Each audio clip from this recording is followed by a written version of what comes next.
నిన్న మాజీ మంత్రి జగదీశ్వర్ రెడ్డి అవాకులు జవాబులు పేలుతూ మీడియా ముందు షబ్బీర్ అలీ గారి గురించి మాట్లాడడం జరిగింది.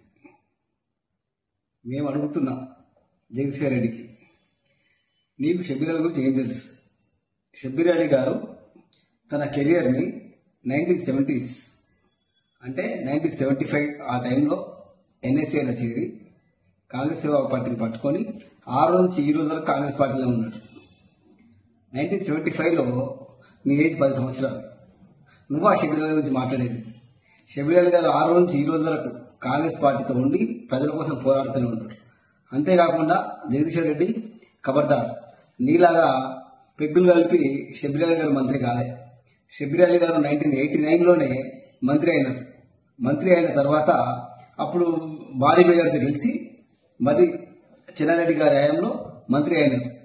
దాని తర్వాత మళ్ళీ 2004లో 52,000 ఓట్స్ మెజార్టీతో గెలిచి డాక్టర్ వైఎస్ రాజశేఖర రెడ్డి గారు మెప్పు పొంది మినిస్టర్ అయినారు. మినిస్టర్ అయిన తర్వాత ఇన్ఛార్జ్ మినిస్టర్గా ఓఆర్ఆర్ కానీ, ఈరోజు నువ్వు చూస్తున్న శంషాబాద్ ఎయిర్పోర్ట్ కానీ, ఓఆర్ఆర్ కానీ, ఇవన్నీ షబ్బీర్ అలీ గారి హయాంలో జరిగిన పనులు. అంతేకాకుండా నువ్వు మాట్లాడే విధానం ఎలా ఉందంటే జోకర్ గారు మాట్లాడినట్టు ఉంది. నువ్వు జోకర్వా బ్రోకర్వా మీ బీఆర్ఎస్ పార్టీలు అందరూ తెలుసు నువ్వేంటనేది. నువ్వు షబ్బీర్ అలీ గురించి మాట్లాడే అర్హత నీకు లేదు. షబ్బీర్ అలీని ఇంకొకసారి పిచ్చి పిచ్చిగా మాట్లాడితే నాలుగు చీరేస్తాం. అంతేకాకుండా షబ్బీర్ అలీ గురించి తెలుసుకోవాలంటే రా కామారెడ్డి కాన్స్టిట్యున్సీ రా, మాట్లాడదాం.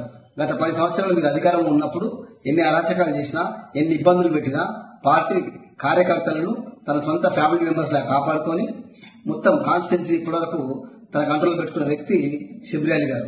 10 సంవత్సరాలు అధికారంలో లేకపోయినప్పుడు కూడా ప్రజలలో ఉండి రా, మా మాచారెడ్డికి రా, మా పలవంచమదికి రా, మా కామారెడ్డి టౌన్కి రా, షబ్బీర్ అలీ అంటే నీకు తెలుస్తుంది.